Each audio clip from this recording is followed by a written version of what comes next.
Welcome friends. आज हम जो चैप्टर सीखने जा रहे हैं वो चैप्टर के बारे में अधिकतर स्टूडेंट्स कमेंट बॉक्स में लिखते हैं, सर हमें लॉन्ग क्वेश्चन के आंसर्स याद ही नहीं रहते हैं, इंग्लिश की हिंदी, हिंदी की इंग्लिश बनाना नहीं आती है, बहुत दिक्कत आती है, याद करते हैं तो भूल जाते हैं। ऐसे कई सारे आप लोगों के कमेंट्स मैंने यहाँ पर अपने कमेंट बॉक्स में देखे हैं और उसका मैंने काफ़ी सोच विचार कर एक सल्यूशन बनाया है। और वो समाधान ये है कि आप लोग इस बारे में बिल्कुल भी टेंशन ना करें, बिल्कुल भी चिंता ना करें।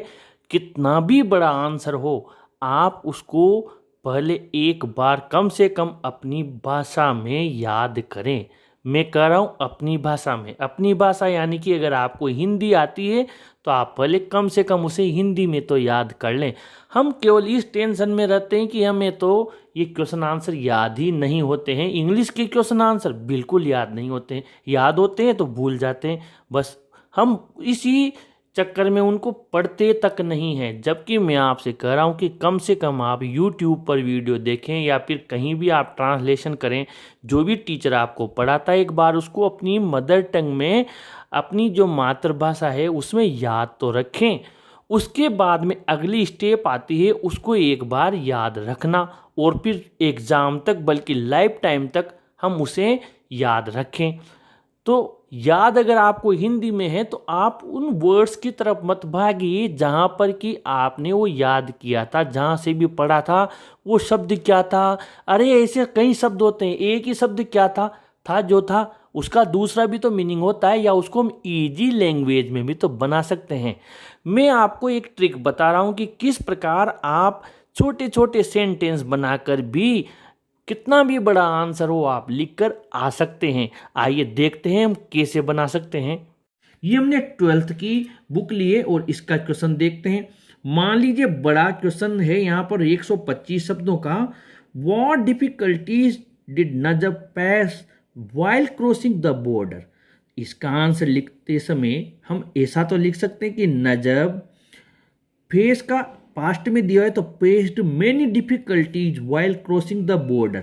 अब आप इसकी अन्य जो लाइन्स हैं उनको कैसे लिखना है। जैसे कि वहाँ रेगिस्तान था, बहुत गर्म था, तो आपको इतना तो पता होता है कि रेगिस्तान को डेजर्ट कहते हैं, गर्म को हॉट कहते हैं। तो हम इतना तो लिख सकते हैं कि द डेजर्ट वॉज हॉट, हम इतना तो लिख सकते हैं। उसके बाद में मान लीजिए वहाँ बहुत गर्म हवा चल रही थी, हवा को एयर कहते हैं, गर्म को हॉट कहते हैं। चल रही थी हमें नहीं लिखना आ रहा है तो हम ये लिख सकते हैं देयर वॉज हॉट एयर। ये भी हमारा सेंटेंस बन गया।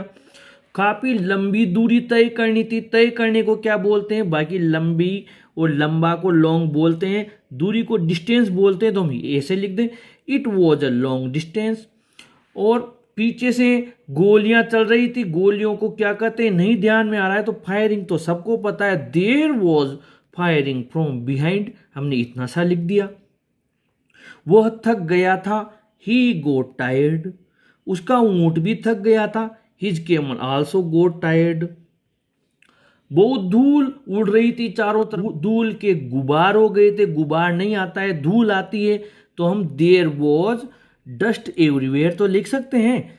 इस प्रकार जितनी भी हमें हिंदी पता है उसके छोटे छोटे सेंटेंस बनाकर आप कितना भी बड़ा आंसर हो आप पूरा बना सकते हैं। बस आपको मैं फिर समझा दूं, ये जो सेंटेंस है इनके मीनिंग्स पर मत जाइए। जो भी मीनिंग आपको इजी से इजी याद आ जाता है वो लिख दीजिए, ज़्यादा ग्रामर के चक्कर में ना पड़े। EJMR वॉज वर, ये चीज़ें भी आपको आसानी से आंसर बनवा सकती हैं।